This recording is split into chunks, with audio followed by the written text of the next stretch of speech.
baidaba n'olukiiko olw'endawulo okwogera ku nsonga dino bona tudda kusobola okuba ate nga tubeegaita kuweewaawo mu studio bulindo mbamu n'abakungu ab'endawulo twasobola okuba ate nga tuwayaaku ensonga eyo oba odibona nibona badibona oba kabiri bo badibona mu ngeri ya ndawulo njabasaba bakulabiseeku twinamire wene awo wali omunanga amaze okuba ate nga atoola ku kamasikini kwaniriza ku baba lamusa kuba litubona namwisaba tubona olwaleero amayina gange ninze Grace Musimami Kezironi w'okubiri omulalo ekyama nga ndi Isentebe wa bantu ba bulido ku kyalo ky'Entinda era nga ninze chairman w'ekibiina kye beeta Uganda Lower Local Leaders Association ekitwala ekigaitagaita abakulembeze b'owansi so niwe akulembera Baisentebe abandi ngezaako okuba nga ninza aweereza Baisentebe abandi okuba kungaania. That is interesting. Baitidde nga Baisentebe bona b'ekyalo kayibona beekolamu ekibiina kayibona baafuna abakulembera nkwaniriza lamusa kuba litubona zena mu ngeri n'endala eyo ansangaire okuba bona bategeka amaiso tubeeyanziza okuba nti mukeere ku Baba TV era twebaza nyini Baba TV okuba nti atuwaire omukisa okwidde okuba tubaako n'ensonga detuwa bannayuganda okuba nti tusobola okubakobera ku ebintu ebijja mu maiso mu Uganda yaibwe era basobola okubitegeera obulungi kyaguba Robert Katongole muna NRM ate nga nali neesimbyewo ku kifo kya East African Member of Parliament era nali neesimbyewo ku kifo kyo Councillor Owero C5 mu Makindye Division ate nga nize mbairo omukulembeze w'abavubuka mu Makindye Division kyaguba Robert Katongole n'erinnya lyange kwaniriza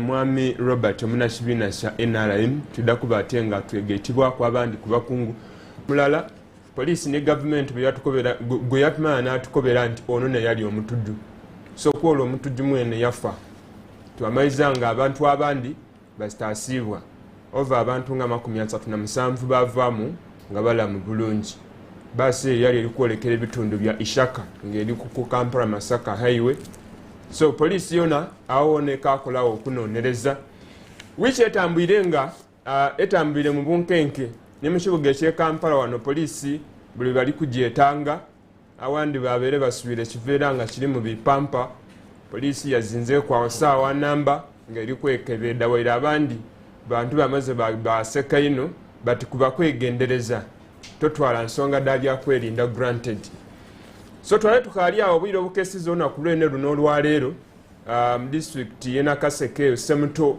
yona yabaayo ekyabwatwike kiteeberezebwa okuba nga okusinziza ku mwogezi wa police Fred Enanga mbe ndi kwogerako okunaye kunkyo kwa leero yakuba nti tutajeeta bomu era tutakoba nti kabiri boona kabinda kabayeekera n'abateze ekintu ekyo alina engeri yakyese mu luzungu nti unabandoned ordinance mumaiso awo ndamubuuza atukobere unabandoned ordinance kitegeeza ki kyabaire oti kibalangawo n'abo naffene so abaana babe baliikizanisaawo kyabwatuka twafiirwawo abaana babiri that is police report yaje yatuwaire cause n'abalina okutuwa report eri authentic we report said asosedde ono okulaga dda abeediraza abantu basatu but of course n'abandi ku bantu ababeere ku siini betulidde okwegeeta ku maiso awo batulaze nti abaana babiri n'abafiire President Dr. Museveni weenaawo yabeere yakavaayo okwogera yatulaga nti ewanga lino erya Uganda ebyokwerinda biri gulugulu era okuva akabinda aka ADF sitaano yakakema nibenda okukuba General Katumba Wamala amasasi okuva olwo gavumenti eneidye nganga evuunya abasinga kwabo mukaaga kwabo bakubibwa amasasi bafa omuwendo gw'abantu asoba 30 bavuunizibwa so yabeere yakamala okwogera ati kabiri twafuna obuzibu obwe Nakaseke so TD bakitutaawa tuyinza okukola nti ebigambo bingi ebikola bitono oba waire ebikolwa ebifaana bityo biyinza okuba nga nebiri kuvaamu ebibala ebyokuvuunya abandi ku bantu bano so tutyowe twidde okuba ate nga tutambula n'okulingira ku nsonga edd'akakiiko akakosasi kavirewo kabikulira ekyama bannayuganda nti tuli awo aye Uganda batubanda obuwumbi obwa $200 aba China batuwola empiiya edo twiddaabiriza ekisaawe ekyenoni aye ekisaawe ekyenoni ekyo engeri yetwakiddaabirizamu n'ensasula y'essente tuyinza omaliriza ng'essente tulemye okusasula oba tulirewo disasula China yatusalirawo ekyokola. Minisita Matiya Kasaija w'ebyempiya yabeere mu kakiiko aye ng'ensonga tali kudiinonola bulungi ino. So saana buli munnayuganda alindirire ki ekinayirako. Of course ekisaawe ekyenoni n'ensonga gye tukasinza okuba ate nga tuba nabyo ebireeta empiya n'ekitiibwa kya Uganda. So tudda kutandikirawo edindi ku nsonga edo edibeirewo mu wiiki memale nga tukaali kujja ku nsonga enkulu ey'ebyokwerinda oyinza okuba kunengeri y'odibwainemu gyatandikira ewa Robert neyanziza ino bwana Sam n'omulamu ogw'olunaku olwaleero twakategeerako nti pulezidenti yakamala okwogera ku erife bannayuganda era bintu bingi byeyakoonyeku mu nsonga gyeyasinza okunokolayo n'okuba nti security ya Uganda, no one can threaten our security in this country. So ekyo neinze zeena mu bufu n'obulala obwo nenda kukakasa bannayuganda nti at least ku bintu bingi ebikolebwa we must appreciate nti at least security in this country is guaranteed. So niwe no ikirizaganya naye nti security ya Uganda ezirasobola agitataaganya. Exactly. Kubanga right now if you bora rif kubana ifa abali mu Sudan obuzibu bwe balina nti every time balifuna insurgencies bafuna ku bafuna ki mu Uganda nawo abali ebintu byosobola okutuuka ku nga ebintu ebindi byakolebwa nga abana Uganda tibabitegeere nga at least for on the side of security byabaire sorted buli kimu kyabanga kitambwire bulungi. Buno obuntu obutinitini obulimu okubonyabonya abana Uganda mwasuula buno obubomu mwenda kuba threatening abana Uganda balikola emirimu gyaibwe ndibona erala nga ekyo ekirikolebwa akabinja akali kwenda okutabangula emirembe gy'abana Uganda abalikola okufuna right now tuli kwenda afuna sente buli muna Uganda abe mugaiga wali at least obenga osobola okwesobola oleme kuba nti olemera okufuna $1 a day. Ekyo tunaba nga tukituuseeku nsuubira oba oli awo muna Uganda daba kuba ife nekirubirira kyaife by vision 2040 yaife kiri kitegeeza nti muna Uganda alina okuba nga ali well off mu Uganda wano. Okay. So ababalikola obutabanguko obwo it's not only president okukyogeraku wazira niife nze niiwe n'owundi twena tuvunaanyizibwa ku mbeera y'abana Uganda. Nkweyanziza mu maiso awo tudda kusobola okuba ate nga twongera okugaziya ensonga edo negeetibwako owundi ku mukungu pano eno mukulu nkwaniriza lamusa kubali tubona tutandikire wena awo. Sebo moderator neyanziza era ndooza kyaisa lingi ku Muganda ng'ona abaire amuzeeku aye ndooza Baba TV etulesegalala ni munange abalituuliriza malamwisa sorry kukicherewe aye ndooza tuteesa ensonga edi tutwala mu maiso. Okay. Mwebale ino kwaniriza oyo ni Evans Tabingwa musomesa mukugu ate nga munonereza ku nsonga edendawulo yenenda tutandikire mu studios muno abantu bano mbaleese olw'ekigendererwa oyinza okulowooza nti ndese president nga weyakuba nti ino nze cabinet yange ey'abadubi abantu bange abewansi tusobola okuba ate nga tulinga ku nsonga dino nenda tusooke tulingire ebigambo by'omukulembeze ow'eggwanga. President buli webaawo obumenyi obw'amateeka avaawo yalaga position ya government era yalaga kibasobera okuba ate nga batuuseeko government engeri yeri egemamu ensonga dino ife nga Abannayuganda tuli satisfied oba tulibonawo future ey'okuba nga tukomya obumenyi obw'amateeka n'obutemu n'obunkenke kati osaana n'obuli mu Bannayuganda nti Omunnayuganda atuuse n'okuti otambulira mu baasi batuuse n'okuti okujja okusaba kubanga bali kulowooza nti buli ffe butusaana ekikungaanibwamu abantu abangi kano akabiina kasansaine buli saawa kasobola okuba ate nga katigawo bomu yabwatuka yeyita abantu bwe tuli kwogera tuwakafirwa abantu nga bana but of course niwe tuba tufiirwa omuntu mulala asigala nga omuntu oyo mulala wa mugaso ino. President alina ensonga ddebayo kwogera ku bamenyi ab'amateeka ba criminals nendasooka tudde bone twiri. Ugandans should not be intimidated by criminals there's no way somebody can commit a crime and not leave clues behind. It is impossible. They always leave clues. If the police is serious, they will not fail to get clues. So when you arrest some, you are sure to get all the others. So by arresting the original group in the Katumba killings led to the arresting of others. Since the attack on General Katumba, 5 ADF operatives have been killed and 36 suspects have been arrested.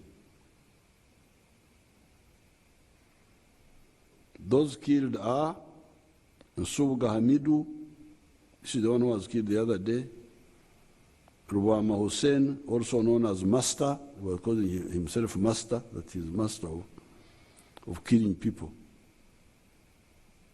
Juma Saidi, Mustafa Kawawa, Sirwanda Juma, and then Matov Isaac, the one who blew himself up in the bus recently. So there are 6, if you include that one.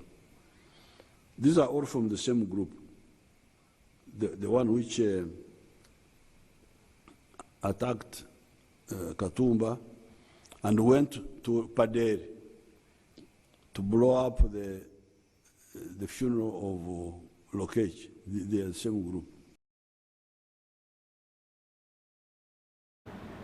Ebyo bigambo bya president ng'alaga nti alina engeri bali connectinga akabinda kano nti naakatandika eira obutemo buno bw'emundu ku General Katumba Wamala. Nabandi kusoma tweet ey'omumyuka w'omukungu w'amawulire wa president Kirunda Farouk ng'akuba nti n'akabinda ka Bijambiya mu gutundutundu ogwa Greater Masaka n'akabinda akalakani. Evans, oli satisfied n'engeri gavumenti yegemyemu ensonga ed'ebyokwerinda ssaawa n'ebiri omuyiwanga ng'eraga nti ife tulitambula steadily Abanayuganda mutatya? Are you satisfied ng'Omunnayuganda?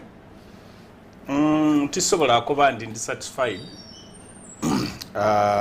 for major reason nti situation gye tuli mu ssaawa eno ebairewo oku. Yeah. So for the president, for the person of the presidency, need government, of course they need to give that assurance.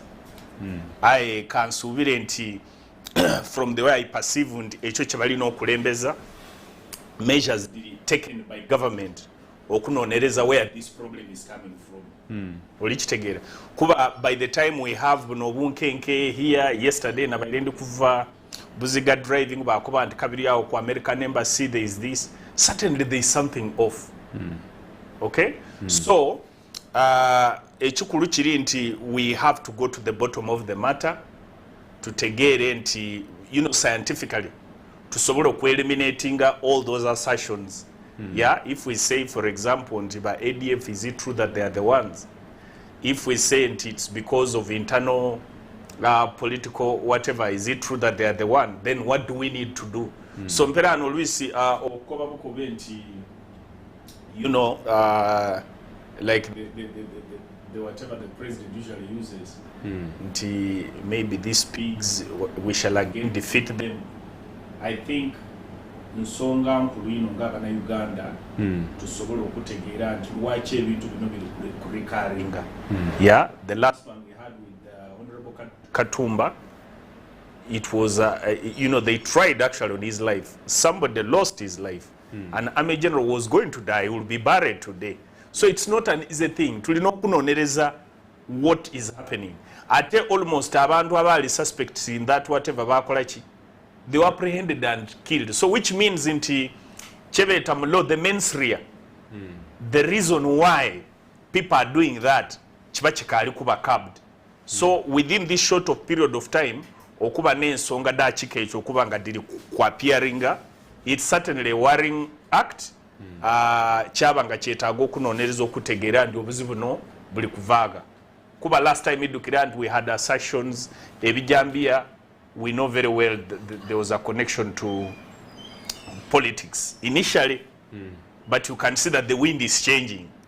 Olikitegera mbera no ife ngaba analyst abatyama ndi sawa 24 obo oli kunonereza ekiri kujja mugundo obo oli ku connecting statements chabanga kiba kitegeeza nti there is a assertion that is coming in that maybe what was explained kubye bijambi at that time n'abantu abali apprehended in that relation they could have necessarily not been correct if it is true according to Chokobye nti amuganda wa ife Kirunda Yakobye ndiye bijambia is connected to ADF nti akabinda kenekana nakali connected ne kubijambia. Yeah, but between you and me, because we have discussed this topic before, what was the explanation at that time? Of course, the explanation that first time wait nti mulimu n'abantu abagemebwa saine emisango gikatambula mu court so nti bali connected n'akabinda. Yes, so okay, bali connected maybe unless they are making that connection, but the whole point I'm trying to say nti ngaba na Uganda tubatwetaga and it's bringing the debate yetubaire ku binebya binebya bail that sometimes you can have preliminary findings. Preliminary finding chiba kitegeeza nti olina byotebereza lwaki ekintu kirina okubaawo aye oba ozira solid evidence to eliminate. So if in science when you have preliminary assertions oba olina okaringa out research okuba ng'osobola okutolayo ebyo ebintu so nekiri kuleeta on the same thing kyetubaire tuli kulumuka twakoba nti maybe bail bichi it is actually scoring that point that sawere buli muntu buli muna Uganda yali ategeire nti kodi bana abagemeibwa mpera ano tumaze okufuna omuntu akoze eki but sometimes okugema kubaawo to create confidence among people nti abantu ababaire bali kukosinga this problem bageme. I think most of the time always either we lack the capacity to apprehend those people or but we end up making sure until we demonstrate until in charge. But when things are not very solid. If I can leave you, olina ensonga gyogere kwa nti how can we connect to current situation eriwo no kwida kwa bail? And mpera no chendi kukoba nti at that time we twali tuli ku discussion. Amazima and I'm assuming that mpera the evidence ever collected is solid. Kuba sawe no now we are getting a very comprehensive statement from state officials abali kobanti abantu bano bali connected ku ADF. I initially wali wazira anything that had to do with ADF in the explanation yali ndi ebijambia bilikuba cost na abantu abali internal it was majorly squared on the politicians. So mperano the reason why some of us twayogera ebintu not necessarily for government or against government tulikulinga ahead tulikoba nti yes the government may be trying its level best I to know making sure and the justice area available buli muntu abenga ali protected within the law kuba kiba kitegeeza ndi at any point kasita abao preliminary issue iwe basobola okuba ndi mwesigwa you are the one who caused ayo kuba ndi you are an individual and you don't have state apparatus era iwe basobola kuteyo bakusiriseyo kuba you have so can we send mu kunonereza reports edaso okunonereza okwatashinga kujambia wali woko okupa kokola conclusion? Yes, that is what I'm saying. At that particular time bali no and no okulaga in fact it's not me to say the facts say kuba ku time eyo tulikoba nti bakoba nti the insurgents at that time yali caused by some political people abali mu system, correct? Wali muziramu any reference yali connecting ku ADF.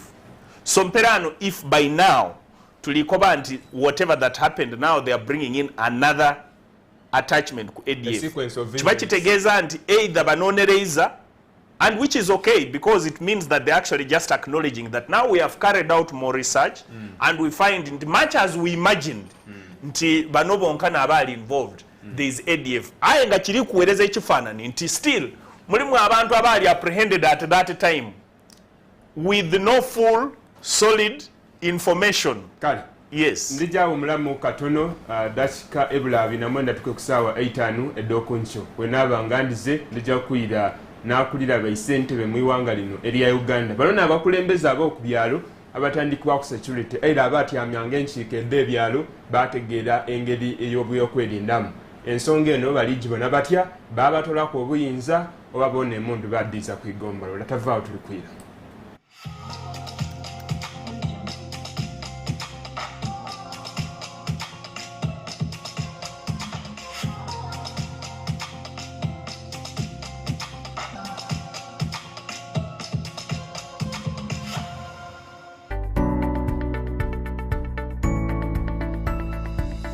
Enoni Baba TV obusoga bulayire.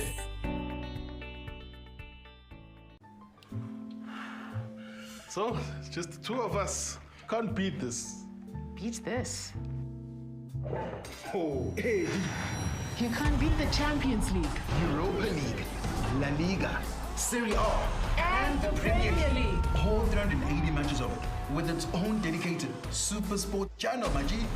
Get an HD decoder, installation, and 1 month of DSTV access for only 79,000 Ugandan shillings.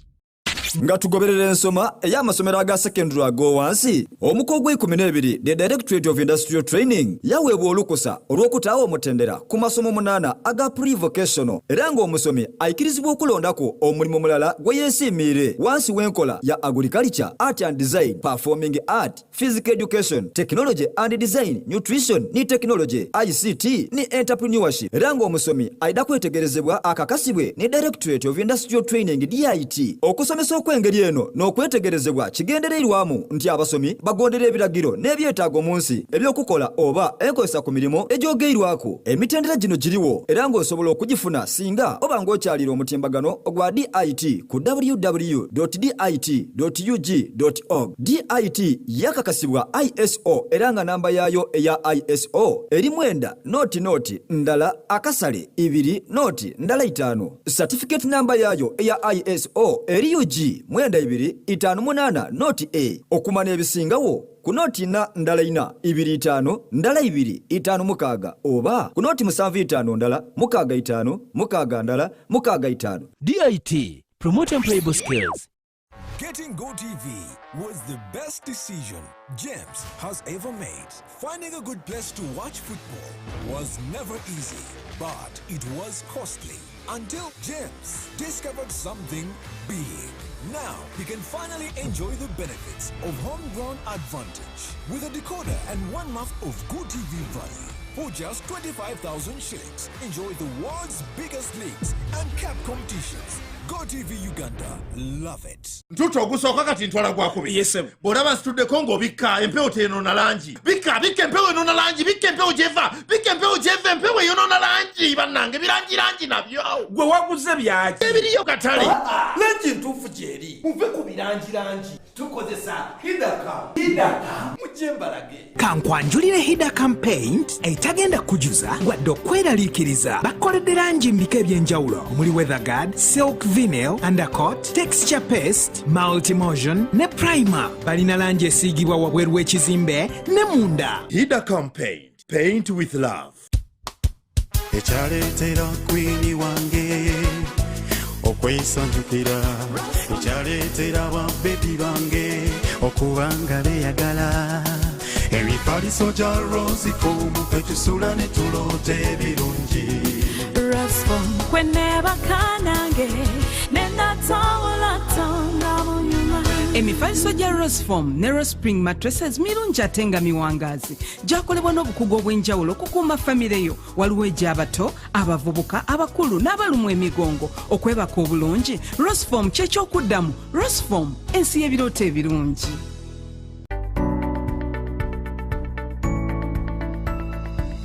Enoni Baba TV obusoga bulayire.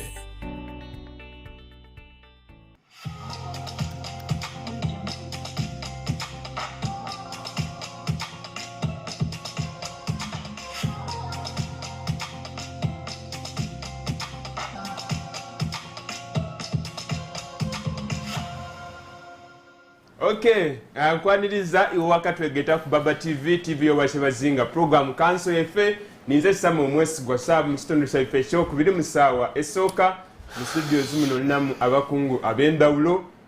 Wenjiye mukuumula tube tujja kwegaita ku mwami Grace Musimami. Mwami Grace Musimami ono ndabaidukiza nakulembera baisentebe ba LC1 mu iwanga erya Uganda. Mwami Grace ensonga d'ebyokwerinda datandikiranga ku byalo. Ba LDU nga bakalikwira mu government bali ku byalo. Ngera mutambula imwe bene mwakuuma ebyalo.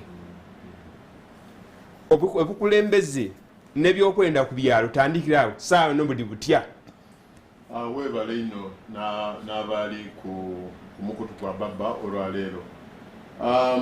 nga nkali kwogera ku security bweri ku byalo ndasooka kwogera ku nti ku ndogera ya mukama waffe president weekend twawuliriza twatyama twebuuza lwaki yavaayo okwogera tiwabona mu nsonga yamuleeta tulibona nsonga twaka nti ku bintu ebibayirewo kuba security nga bwakoba ati bwatuwa assurance nti eri gulogolo aye ng'oliwunanga wafuluma obwire watambula obwire waloba kwagaana wa polisi ku luguudo paka kuncho bali kwiba abantu ekyo neiggulo wakuba tutandikirawo okuba nti security eriki eri gulugulu ekisooka yalabako bati lwaki bbaala yalindigula obwire bomumu yali waneekomamboga wakuba oti ssentebe w'ekyalo iwe olina maani ki bwebanga polisi tewulira ebbaala eyo nejja libwogiroopera nibatatuukawo ejja wakuba oti banamwigalewo ki bbaala eno obwire so nze ndowooza nti oba muzeeyi ya apapalina okwidda yakuvaayo okwidda okweinonolaku abantu batandika okuba ati bw'oba onaaloga omuntu tokyalakyala wuwe tovaayo buli kuncho wajjango endiga ekuba munaku ate era yamana okiddaano naaleka eddagala oliwo so bw'oba onaaloga omuntu tokyalakyala aye buli kabayirewo bo mu bubiri ibiri abantu bafiire yes aye omukulembeze w'eiwanga afiireyo poliisi ekaali kuvaayo kukola kirango kyemalirire so nze ndowooza nti eriyo abantu batandika okubuusabuusa information eri bagwebwa omukulembeze mukulowooza n'abamuwa amagezi bamukoba ati vaayo okole statement mukukola statement oba ng'oli kulaga abantu nti oba we statement muba buzeebuze mwami Grace just information ng'okajja mu maiso address ya president y'omulundi guno by the way tiyali ino ku security yagiranga nti ajja kuddagira ku covid situation mu wiiki eyo ng'akaali kwidda kwogera maven sidino datandika ogwawo but of course yabeera alina okwogera ku security era yabakobye economy tujagigula next year wiiki tetujja okwogera ku maiso eyo but n'ensonga dda security yakulaga nti twakayitaku abantu 6 abayeekerwa oba abamini b'amateeka tugemyeyo ku 36 isn't that worth a statement for the president to come and speak?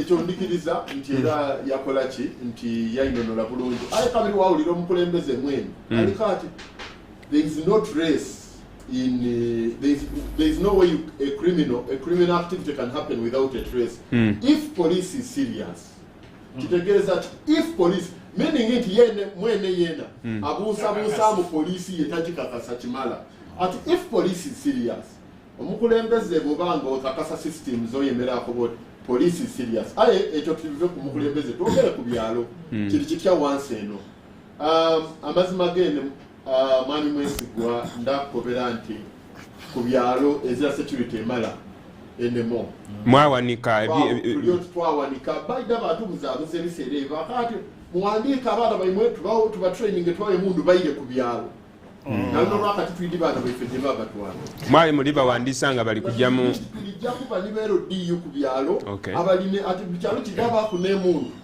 tusula ku bunkenke bonabona bajja duuzi bayiramu batuwudisa ati muwandiike muleete kuluno bakyeyamaani n'abakoba nti be mutapapira kintu ekyo nga tukozesa ino ekintu kyabulirawo gati awo so ku byalo twabanga tusigajire mwangalaala abantu ku kyalo balisuubira chairman ni security committee okukola aye mutambuza miigo gye muli kulondoola abasadde bali bitana bomu bali bitana mundu tuliki poliisi bw'okuba amasimu tugeza kukola poliisi n'omuntu wa wansi aye era still nga bw'olira omukulembeze wakati if police is serious capacity ya poliisi ekaali ntono bero diyuti twidde baba abaizaayo baba abaterekawo abalina okuba ku police station backing up ku police station do ku byalo kumirukaawo cause now that is the unit esookerera bamusobola okuba tiyorich bazirayo oyaganawo nga police station ey'okumuluka enamba eriko abapoliisi 5 ku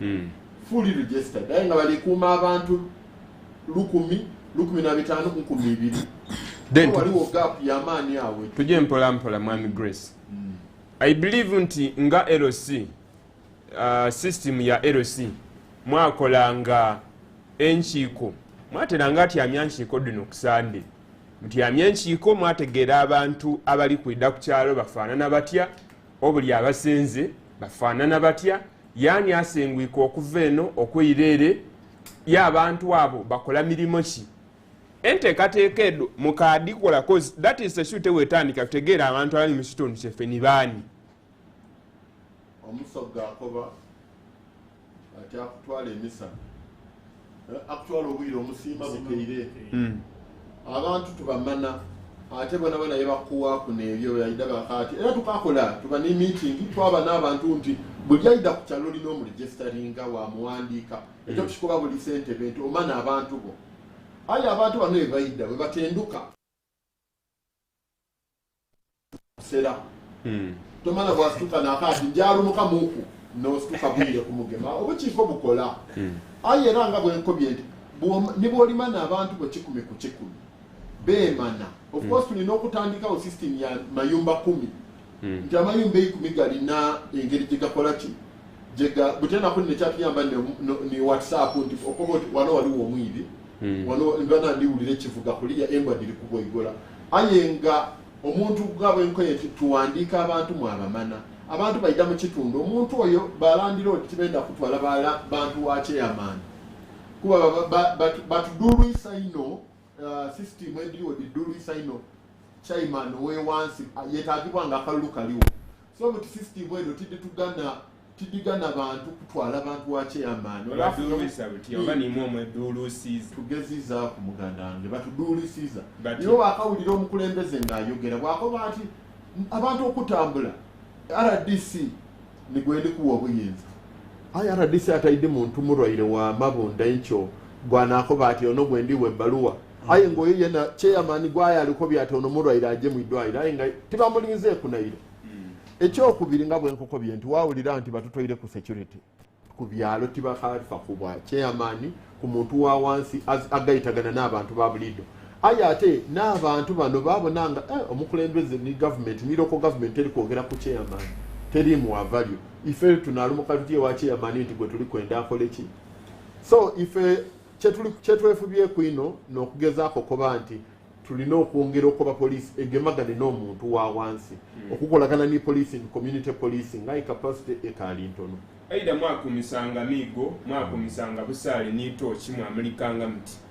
kyanda bantu kyabaaki okona kulwaleero nti timukasobola kumisa migo mwenda mundu eira ndakobera amazima nti ng'ebintu bikaalija digital abaana baali babona firimu ntono nga bazira magezi gasuukulu matooki na busaali abavubuka abatalikola kuba population ya Uganda esinga kuba mu bavubuka as of now era rating as the youngest country abavubuka abatalikola abatalisoma abalibona firimu abalisiba mu bibanda bazira mirimu n'abali ku byalo n'abasinga kutigomya kyalo abalenzi abo ku firimu deba bwine ku bintu bye babaire exposed to ife tooki n'obusaale butyo bawayira kyakere benda kuwulira kintu kibwatuka kintu kiva mu mwasi kyebakoba ati ati wano waliwo omuntu akuuma ekizibu kya Uganda sana musongedde ebyokwerinda bavubuka Robert wanyisewo president yeyuni okwidda ati twagwine kyamuleese yandibeere tayidda kwogera niwe wa NRM recent wa kibiina kya NRM president wa Uganda wenobona nga yeyuni za kyamuleese tutandika president eyo mandate ye ey'okuvanga y'okwogera eri bannayuganda be in case waliwo ekijja mu maiso obulungi ekijja mu maiso obubi oba nga waliwo ekitatereire mu nkola ey'emirimu mu Uganda so ayina mandate ey'okwogera eri bannayuganda at any point at any time. Nja kusooka ku muganda wange bwana Musimami mukobe ekintu kirala nti RDC oba RCC naye nga bamuwaire obuvunanyizibwa president avunanyizibwa directly ku RDC zibe ne ku RCC kubanga ne ba representatives mu districts ye gyatali so wabanga amulagira ekintu nti owaye ndi kwenda okole kino meaning RCC oba RDC cannot work singly nga takozesiza ba LC so kitegeeza ne ba LC they are part of of the RDCs mu mukululo, however much for you not paid by the government salary okubanga bo basasulayo mutwalo per month, which is very little for the service they render to our country. So instead of advocating for at least for a rise in the payments, gender muteo gap between you the LCs kubanga mwe abali vigilant kubitundu okuwa information the RDCs and the DSOs and the other abali security circles tubone nti we rescue our communities. So there is no problem with that. Security muganda wanga akobye nti baida omwakola ubyo kulemesa LDU kuba ku register because of recent we are recruiting LDUs. Mwakola nsobi obutayikiriza abaana bayimwe kuida kuingira maje. That is they are more susceptible places mu Uganda than Kampala, where people are, where Mr. Musimam is coming from. In Karamoja, we have their LDUs. Abali complaining anti waja ku police ayagana wa police batano ba ku CPS obawa ayagana wa police bameka when he's walking around, maybe if he's patrolling his village afuna omukisa asanga ku musirikala atya mulalo oba babiri. Now me I'm saying this nti waliwo ebitundu ebiri so vulnerable, ebiri so susceptible ku bubenje obwa either amasasi obomu obachi okusinga right now wotambulira okulawuna ekitundu kyo. Robert bozala abano baweereza kukulakulanya Arua. No. Baba naso kakulakulanya Arua. President, by the way, that's what we are looking at. Nze right now nteme ku Baba TV mpereza Makindi Kampala, but I was born in Jinja. So you went according to your observation. Yes. Obonanga ba LDU bali serving ku level y'ekyalo ngawe kyali before government ba taking over. We twali tulingirire nti at least most of the villages bali fine.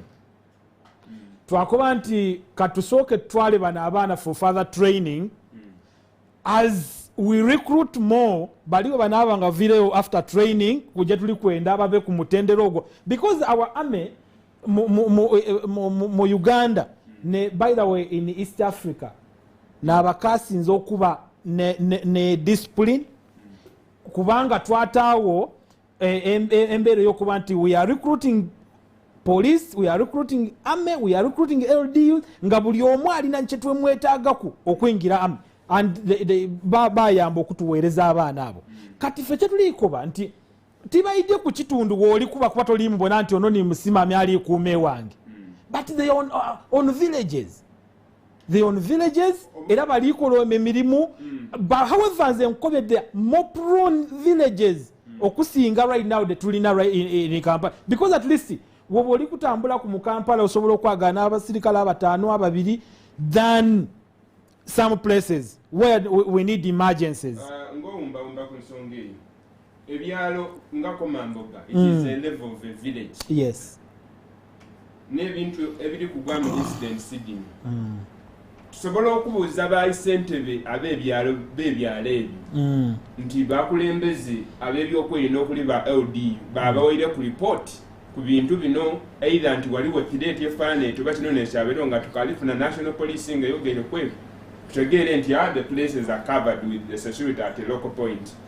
Kati eksoka as we said in okuta community police community policing and then community police liaison officer n'abalina okuvaayo bakyame ne basentebe b'ebyalo.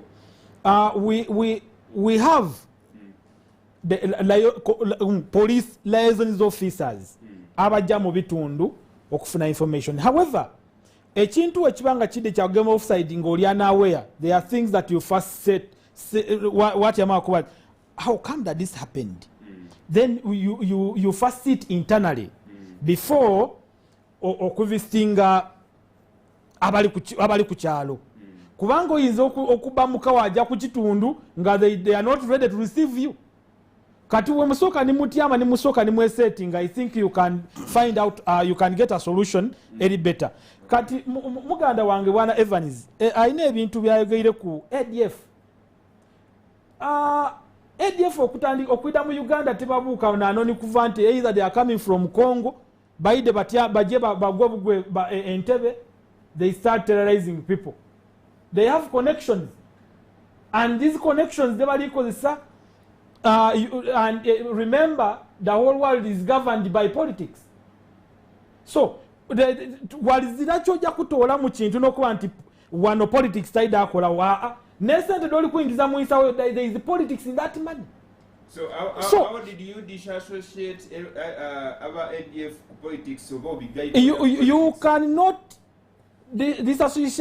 differentiate actually if you dissociate sorry that word anyway that one if you want breaking politics ku ADF oyinza obutafuna answer why exactly because these are politicians abali kuikiriza these people okwingira okutandika okuterrorizinga because they bali kwenda kwenigawo always we hear people say Museveni aja kuvaako Museveni must go but when you ask them what is the problem with Museveni aludde ku bukulembeze so tenezo tegeranga nkali kuvaako yes aba ADF bali connected batia ku politics oba ku bana bya office by Uganda because you say bali walala as I said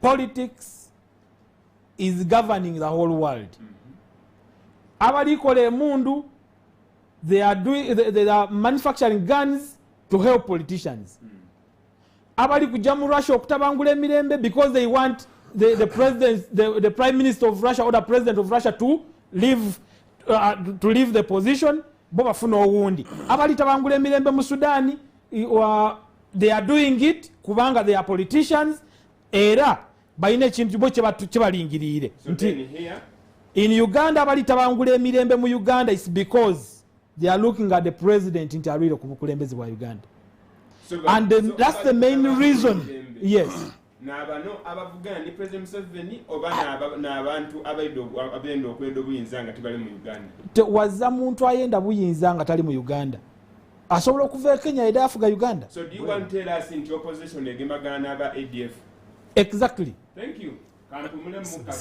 ayo waliwo kantu kenenze kutereza muganda wange mudakiika njala okay kuba ndoza he's made good points on a wrong assertion so let me correct myself so that integereke era nze buli lwendo gera wano I am not speaking for NRM I'm not speaking for multi-party I know I'm a stakeholder in Uganda ndogera ensonga nga bweddiri point yange ebaire nti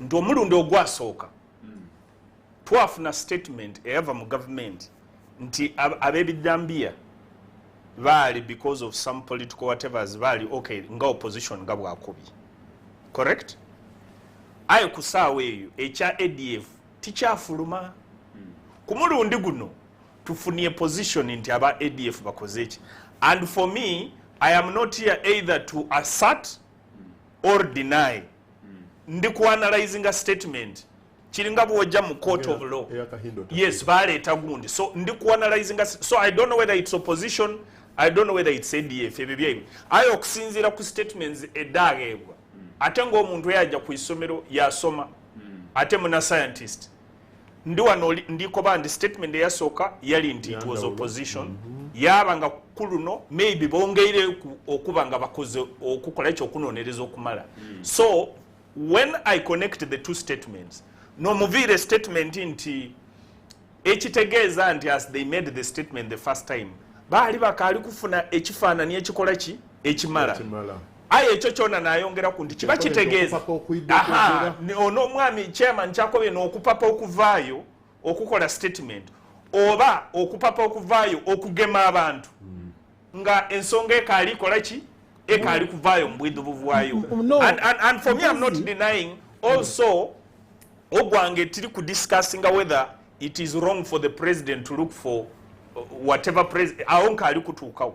I'm just discussing that as our nation tulina okuba nga tuli very careful. Ekitegeeza ndi wagati wano anything omundu asobola okukasukira akantu yakutaaku. Actually in Nairobi what they will do ndi bw'aba nga abayibi bali kwenda kuyita ku street ng'oli bafuula bamutagana, they come about 5 of them bakuyiwa ku ebitaka mangu gati kuba mundu ayinza okubona scheme ya musimami yakuba nti awo no tasobola kuba mwibi, so iwe bw'otandika olutalo lw'obwibi baida bakutaako ebitaka mangu gati abantu batandika okukuba bakuba nti kituufu omusaadde ono muki mwibi. Yes. Tujja kuba ate nga tutandikirawo na program kansi yaife otavaawo.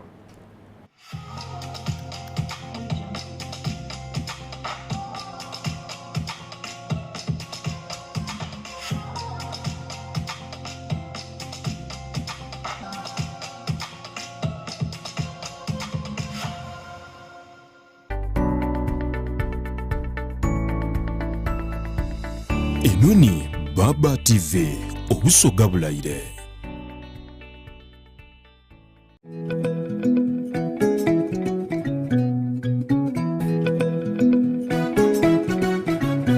My home, I smile when I think of you, Uganda. My home. My home, I dance when I look at you, Uganda. My home, oh my Uganda.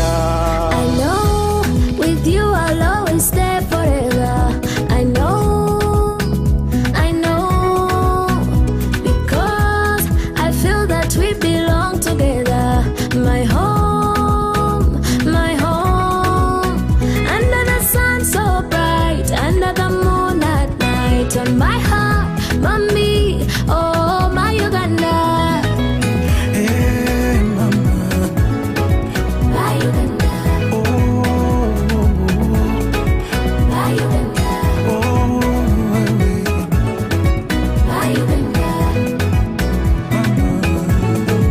My Uganda. Nigokunda. My Uganda. Amari alemira. My Uganda. Nyowe nikugonza. My Uganda. Amina ngojo. Amina ngojo. At MTN, we look forward to starting another exciting journey together to grow our home, Uganda.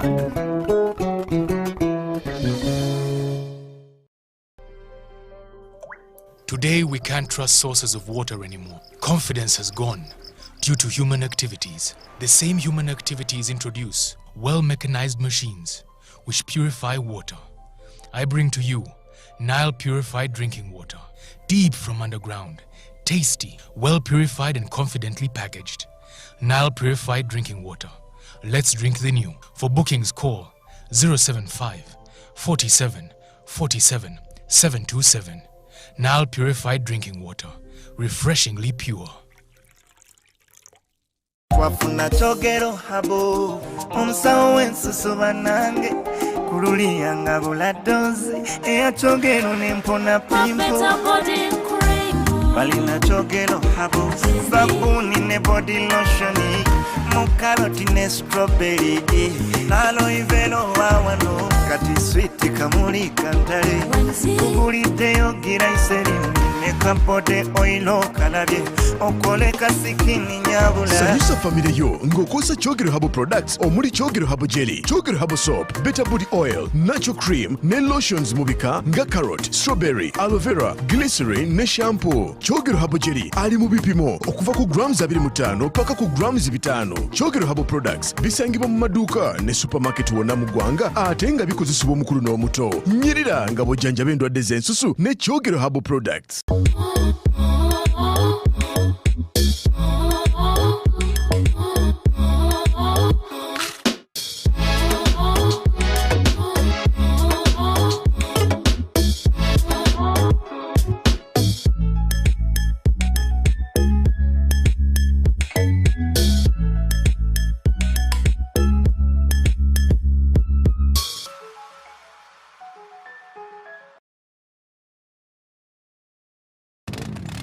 Hey, wanna race?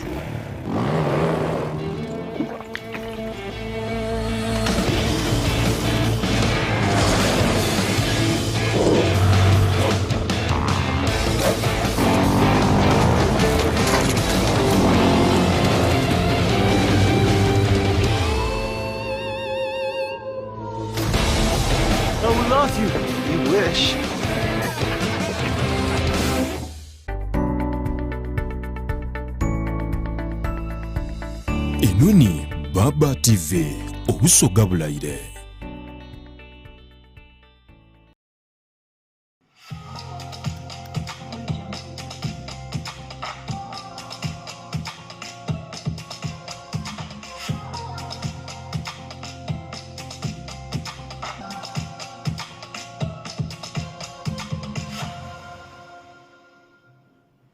Weewaawo kali ku Baba TV owashabazinga nize Samo Mwesigwa sawa efeyo kubiri tugitandise n'okwebuuza ekibuuzo abakulembeze mu bitundu eby'endawulo obuli abakulembeze ab'okubyalo abakulembeze betulonda basoboire okukola omulimu ogumala ogemagana n'abantu okutoolawo obumenyi bw'amateeka n'obutali butebenkevu mu iwanga lino erya Uganda oba omulimu twagulekera bitongole byakwerinda saawa no president atuuka n'akaseera yakuba nti if police was serious nti alipoota gyawe y'eningo 12 ng'ali mu parliament IGP oba omuduumizi w'amagye n'abantu bebe baidde okubiwa aye yakobye nti ninze naidde okubyogera ndowooza that is the level nga president kyova obona nti ebintu ebisinga avaayo yabyegemeramu.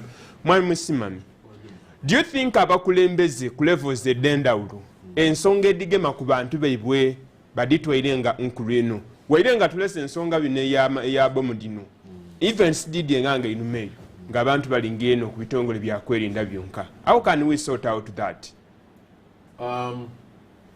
Nze ndowooza nti tukalina omukisa nti abantu bakalina okuwikiriza mu bakulembeze baibwe engeri gye bali nti babalonda ate ku luno kyaba kyandawulo nti baabalonda nga bakusimba mu migongo so omuntu azaako ati oyo tituli mukulembeze waife titumwenda kale waliwo already trust ebuildingibwa over time aye nga bwenkobye nti okuyikiririza mu muntu n'omuntu oyo okuba ne capacity eweereza abantu be waliwo bintu byandawulo ino for example twagaana embeera era mwami Robert ono yajogeireko nti chairman afuna emitwalo 12 omwaka aye chairman oyo alina okuwandiika ebbaluwa dda abantu chairman alina okutambula ku byalo ekyalo tikiba kya kilomita ndala ebyalo bya Uganda byafuuka byandawulo ositula omuluka mulamba ng'oli kuvuga kagaali oba oli kutambula bigere okujja kunumba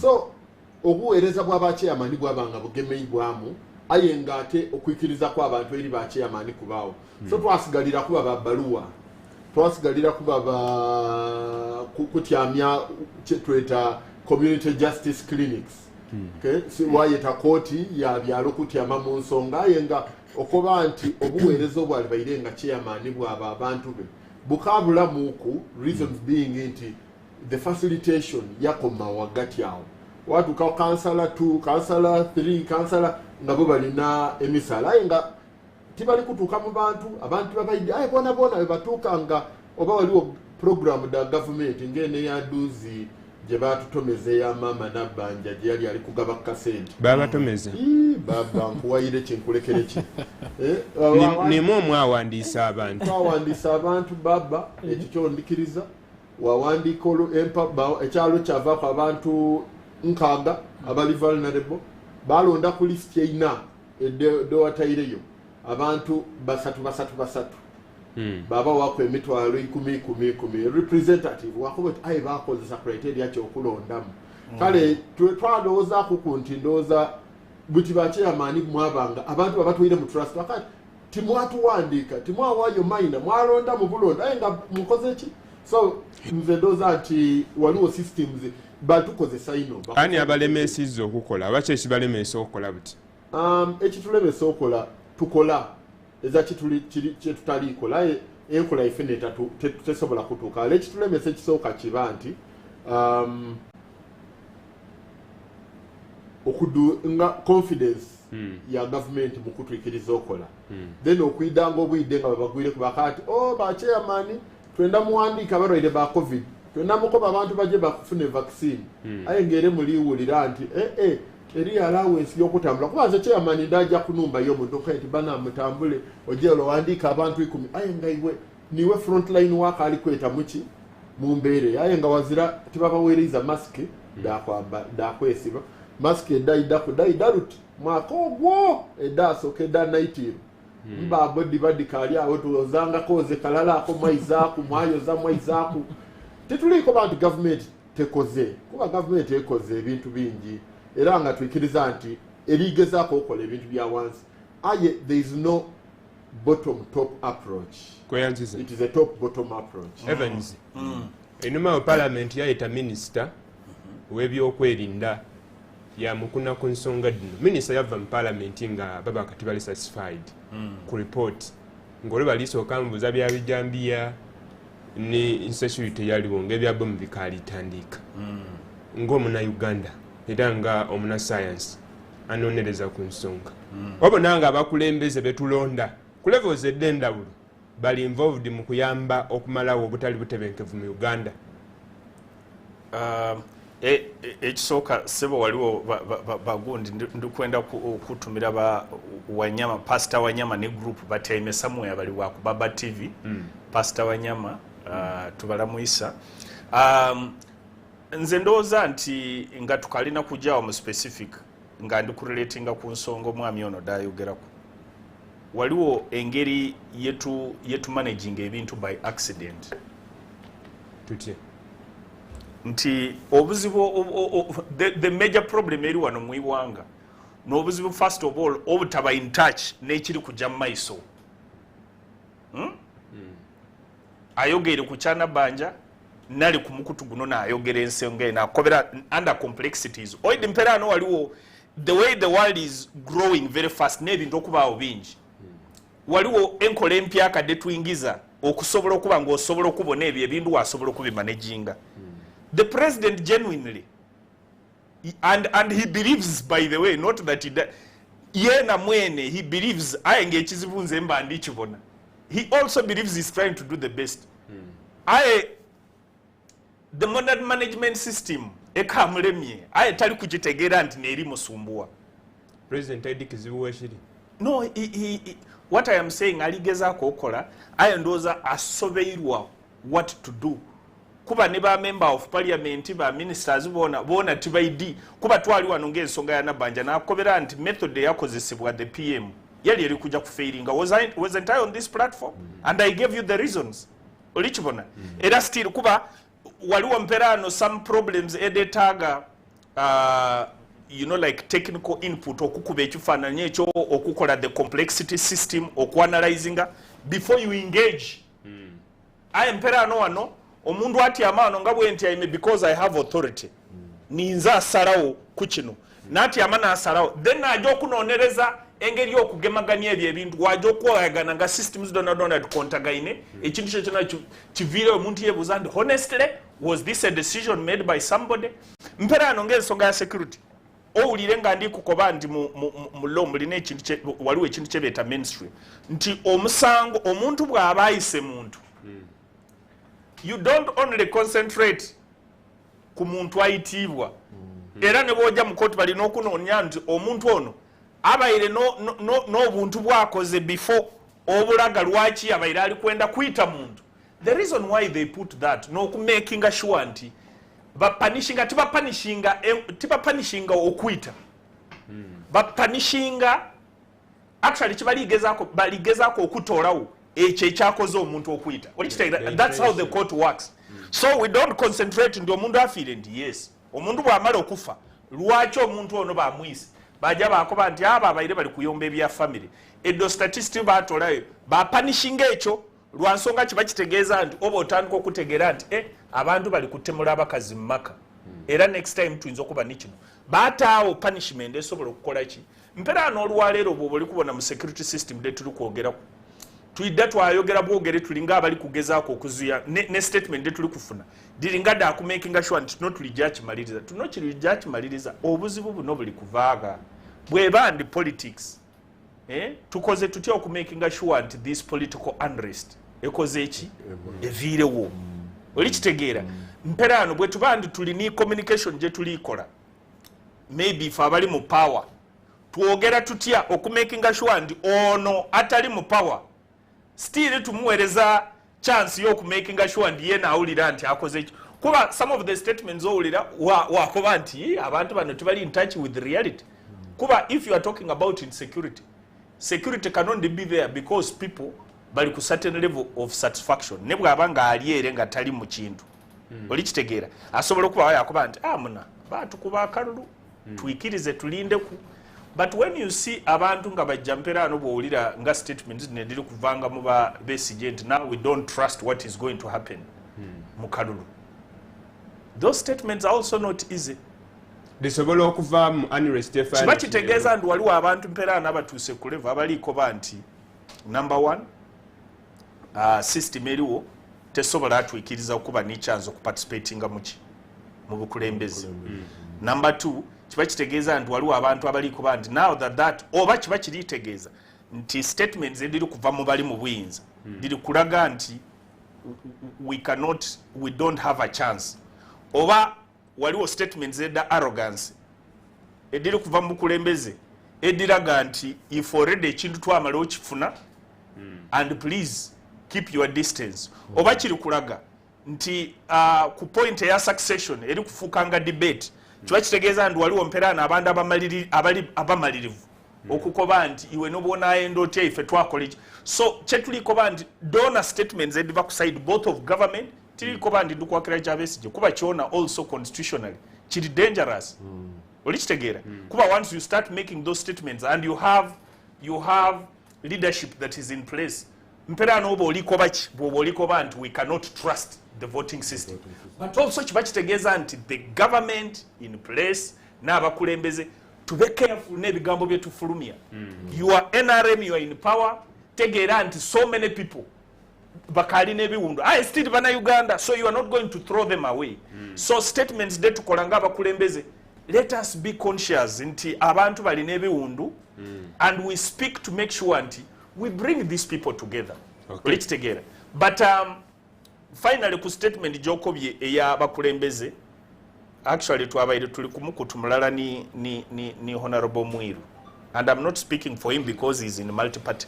Abaire ali ku analyzing ensonga nakoba kubanze where credit is due, I will give it, and it is the same thing yakoba ndi.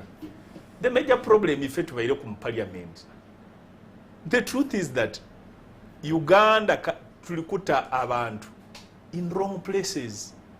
We assume making assumption until we have people, so long as Uganda erikuta wrong people either at ministerial level or in technical jobs, we are going to still find the shoddy type of work we have. So ekitegeeza nti at that point I gave him benefit of doubt because he has been in parliament. But also it is the same thing I've been talking about here. Kuba you were making assumption dikasta ntwala Mwesigwa na muta mu UNRA kuba wa political gundi, then everything is solved. I tegeera nti the ripple effect ediri kuja kuvayo because you have put wrong people in certain position, it will be a problem. But members of parliament abali kola decisions edi tugemaku abali ku approving loans doli kwogera kwa we shall go into loans. Omundu ati amere bamukoba ndi tuli kwenda million 700 billion. Oli kitegeera aye iwe nkobera how many members of parliament honestly have the capacity apart from being leaders nga balina technical capacity eyo ku analyzing ensonga implication eyesente dino ku economy with the level of education. Yeah, and I'm not whatever members of parliament because kiba kitegeeza nti information eno eba yetaaga okuba supply, but is this information really supplied? Okay, thank you. Dasika diri 17 songa eneza tujiveku na tero okwegaita ku lukiiko lwa police naggulu tubone police yakasheri kutuwa kumbeera eriwo. Robert, yes sir, you have 2 minutes. Respond to Evans. Bwana Evans neyanza Muganda at least this time abadde objective okusinga ebimu. Yes, maybe over the tontegeire mubadde muka panel beating kati one lwaki bana Uganda basinga boogera bwe batu bayogedde nti ebiwundu simanyi we agree with people those who are crying out there nti balina ebiwundu ku mitima. We agree and we accept, but you also accept the defeat. Right now we need to move forward. We wobo feedwa tosola kumalaalo webanga bakuwangula ka don't over by the way you take a walk to work and onali ku Yamaha Center one day nengamba abana nibagamba you people we are supposed to do ABCD. Mwami Besigye, you interrupting people, those who are working, better go home and rest. Now, because of democracy that we have in this country, Chovo esanga nti Besigye ati amawantu yayetaka click abatali mu bukulembeze because they don't think whether they have even omukisa okwingira mu bukulembeze, as he said. Yakuba nti let me call yawa kumpagala nani ono muzukulu wange Luchamu. Basho kuboti yawa kumpagala, they are all leaders. Okay, yafuga ebibye byawaayo akazi byasobola kwira mutu gaitaku yayeta oyo yayeta lwaki okutegeera ng'omwami oyo yeyagaliza lwaki yakuba ati Lukwago be the chairperson of this party. But Mwami Robert, I don't want us to discuss the Besigye's something. Chenenzo okoba Mwami Evan says imwabali mu buyinza mulina engeri yemwogeranga mulaga nti obuyinza timujabuleka ababwenda babonanga engeri yebabwenda mulaga nti n'akaluti mukasobola nti ebigambo bye byonna tibifuuse insecurity eri Uganda. By the way, ekirungi wayogere ne Honorable Mwiru yakobya atya yakoba lwaki yajja mu kooti okwaba omusango wa the moment you get power, you must have that power, hold it, retain it, period. Nali niduzi ne meya wa Makindi yakuba ati ndi wanu ayo obuyinza bwendina sawa dino okuba nti ndi mu ntebe muno niye tobwidi yakuba ba kansala. To be relevant in the community, you must win elections. Okay. Period. Lastly, before lastly, Robert, tolowoozamu ku ntulina amawanga agandi gonna agalimu abakulembeze era nga zira benda kuva mu buyinza, but bakulyetinga wembeera balaga abasigerewo nti were ndi mu buyinza ayo mwana musobola okwiddawa. Yes, that is the point. Like nendo kubanga because rushing the question, because of let this me give democracy. You this example to soften your answer. On record, the President Museveni idenganga akolesa ekigambo we shall crush them. We shall crush them. By this time nabanzira opposition. You create a situation ngolaga nti imwe tibendaawo wano nize ninova, but other presidents balaga nti waire tuliwo wetu enda obuyinza, but you can contest n'akalulu wabitamu. You take up power. Ekigambo president yakozesa we shall crush them ategeeza abantu abalwanisa peace eri mu Uganda. Tategeeza muntu ali muvuganya. By the way, President Museveni is very okay ku muntu amuvuganya. Very okay. That's why atawo electoral commission, but because they are mandatory okuba nti bali within this country. Kati ata by there is electoral commission, buli omu akola omulimu gwe because of peace and democracy. Yaleta manifesto which embraces everyone. Kati yo ova ni manifesto yo abantu nibakugula, that's okay. Tujja mu kalulu twanoonya akalulu for myezi ebiri, twaja president yaba ku ballot paper as number 9, bantu bamutikinga. Okay, Grace obina shenzi nsonga yenda kujiveko. Yeah, mbaye ndiko kwenda kuterezamu Mwami Evans yakobya ati Mwiru ya mukobya bad people. I don't want to say bad people, but people without competence to hold office. Yes, incompetent people, right? Incompetent people. And ekintu ekyo kitwiziza ine inuma kuba olondole nze nabona minister duzinga from parliament nga abantu bakasaba kuba kobera ki yalonda akasonga katono kati semujuke yali ayogereke yalemera kwati nze lwaki semuju andogerako aye nga bali kwenda ayogere ku bintu ebirambulu kufu about security nakanti omukulu ono ndoza yali asana kuba wa defense bali tana aye nga tuvire kwekyo nokoba nti I think gap aweri eyogezako koba nti balete abantu abali competent to hold offices. Ekindi ensonga ya eyogeirwako wano, yes, we need to hold on to power and period nga Muganange Robert Wakobi, but what about the people abantu bakulanga basirike nasirika alira inina aya awona atya depression yeyo kuba bwotamufaako nawe bwowulira nti avaayo nga takalina mutima yaja ye akola ekintu kyemwewunya kati kale lubaire luvubuka lusirifu nga lutyama wano aye nga agire yetulikiza ku bomu mu baasi oliwira bw'okola history abantu bano baba ni grievances. How do we heal the process?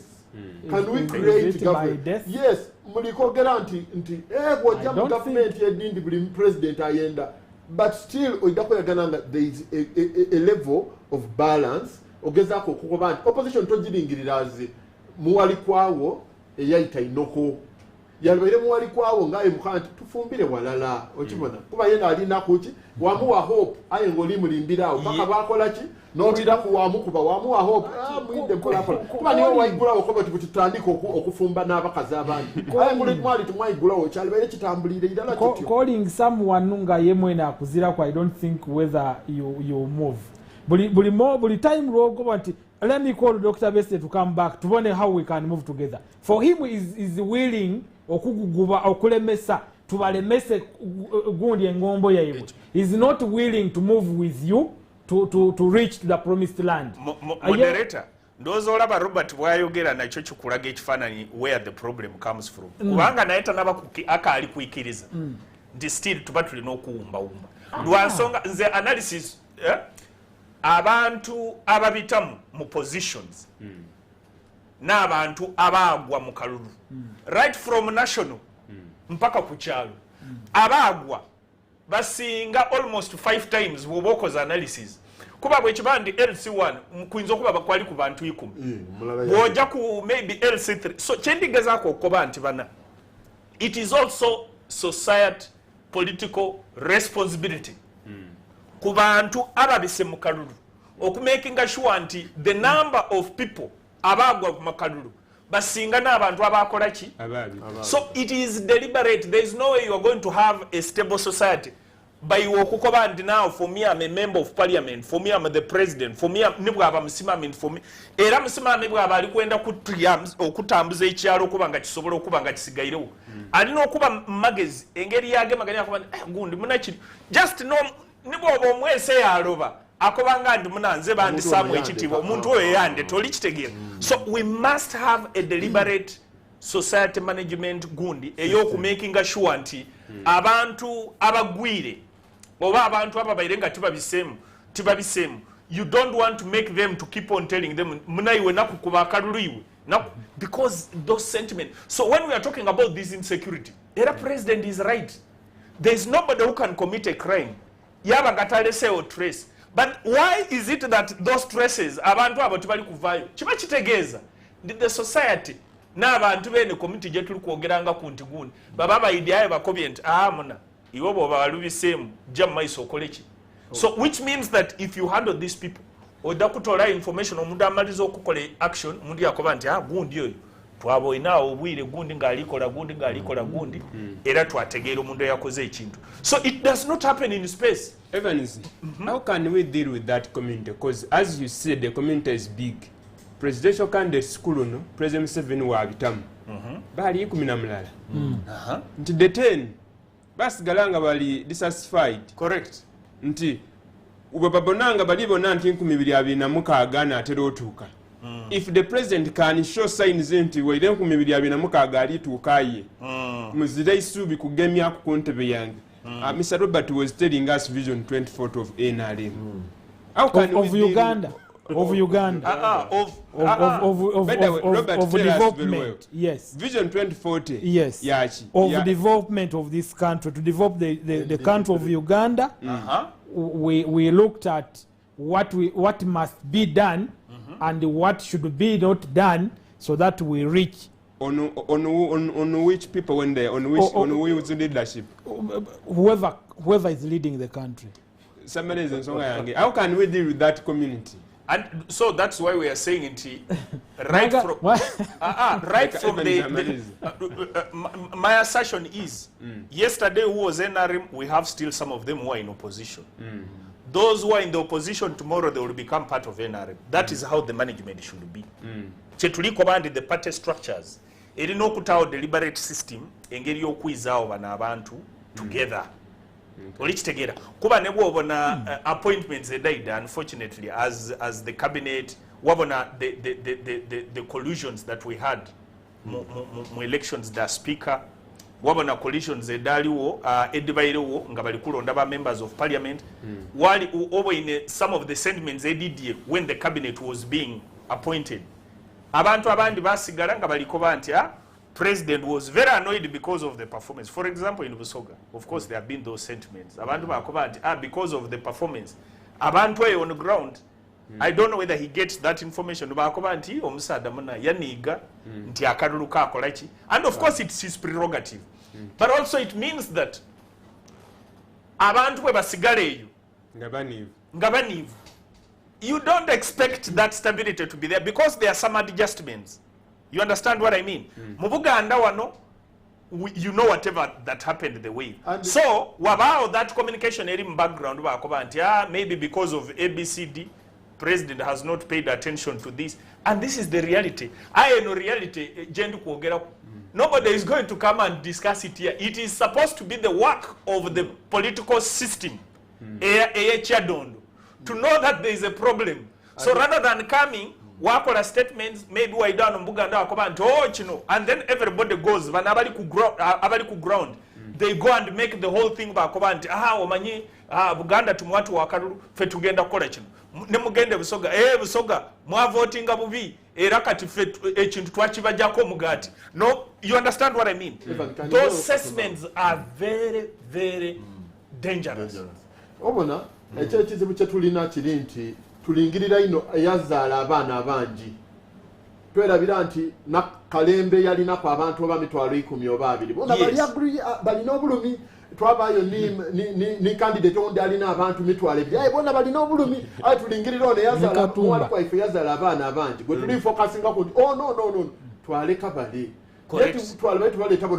buli omu yaliwo omuntu wakalunga kayenda. So tukobe nti abana yutuntu n'abana Uganda abanivu bona basobola okuba uninstituted to Uganda. Correct. No, just before you go.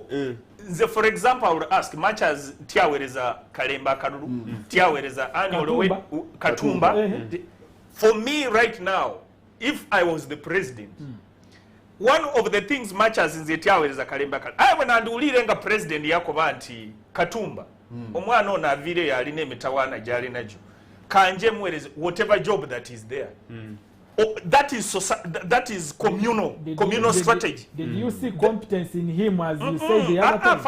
First leave the whatever.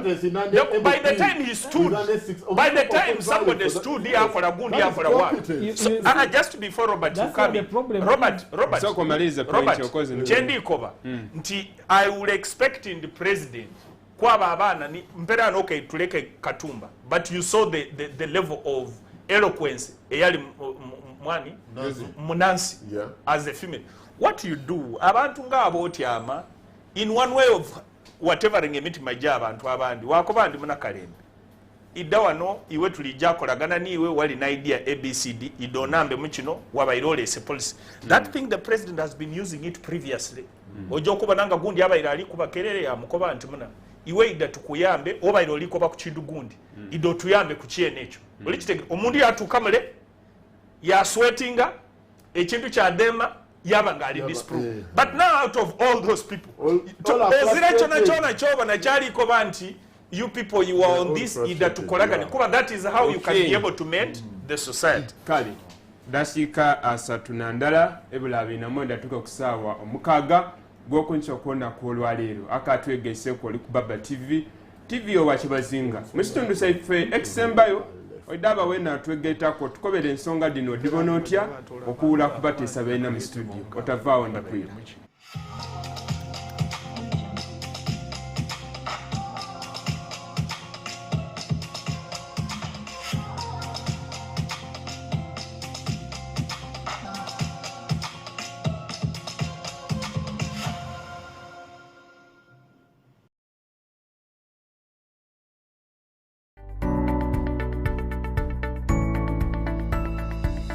Enoni Baba TV obusoga bulayire. Today we can't trust sources of water anymore. Confidence has gone due to human activities. The same human activities introduce well-mechanized machines which purify water. I bring to you Nile purified drinking water, deep from underground, tasty, well-purified and confidently packaged. Nile purified drinking water. Let's drink the new. For bookings, call 075 47 47 727. Nile purified drinking water, refreshingly pure. Abantu beidinda Bugembe Iganga Bujiri Kamoli Luwuka Busia Maraba Tororo ankani n'ebitundu ebirirayinewo aba Iron Investments bakuleteire ekiyaka ku mitwalo 5 jonka oyenda kutereza figa amabeera agagwa emikono emiba amakudde walala n'omugedo bano bakola ni kunvu ebiwalaata situka enviri edikutuka n'okukuza ekirevu balina ni products edikola ku mbalabwe enkanyanya ebizigiro mugaba obugalo obukonye ebidengedde ku matu abenda okutangaalamu okwerusa amaiso oba amaino bakola ni ku nsonga ed'abakyala ed'omu kisenge kwota n'ed'abaami abakozesa ku masturbation n'abo ab'enooma mu saizi bano baganibwa mu kibuga Idinda ku Main Street awawasimba Costa de Bugembe oba bakubire ku isimu enamba 07307942805 niba Iron Investments. Okiwulidde ekyo? Ezo z'empaka za FIFA ez'okusunsulamu abaneetaba mu kikopo ky'ensi yonna ng'ate oli wakuzoota buliro ku Azam TV. Laba emipiira gyonna live mu HD ku Azam TV. Si ekyo kyokka n'abaana bakuumire ku Cartoon Network ne Boomerang, emirwa Bundesliga, Fox, CNN, obuzannyo n'emikutu